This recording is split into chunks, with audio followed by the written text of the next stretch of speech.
ఇప్పుడు హాలోవీన్ యొక్క most famous symbol ఏదైతే ఉందో ఈ పంకిన్ గురించి కాస్త మాట్లాడుకుందాం. ఈ ట్రెడిషన్ స్టింజీ జాక్ అనే ఒక వ్యక్తికి సంబంధించిన పాత ఐరిష్ స్టోరీ నుంచి వచ్చింది. ఈ స్టోరీ ప్రకారం జాక్ చాలా తెలివైన వాడు. అతడు డెవిల్ని చాలాసార్లు మోసం చేశాడు. జాక్ చనిపోయినప్పుడు అతను చెడ్డ జీవితం గడిపినందుకు గాను అతన్ని హెవెన్లోకి ఏంజల్స్ రానివ్వలేదు.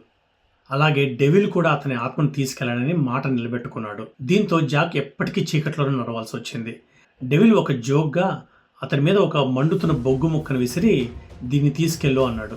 ఆ మండుతున్న బొగ్గు ముక్కని జాక్ ఒక టర్నిప్ దుంపని తొలిచి అందులో పెట్టుకొని తిరిగేవాడు. అలా జాక్ ది ల్యాంథర్ లేక జాక్ ఓ ల్యాంథర్ అయ్యాడు.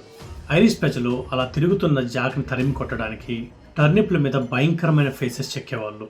ఐరిష్ ప్రజలు అమెరికాకు వలస వెళ్ళిన తర్వాత అక్కడ పండే గుమ్మడికాయలు చాలా పెద్దవిగా మరియు చెక్కడానికి చాలా ఈజీగా ఉందని కనుగొన్నారు.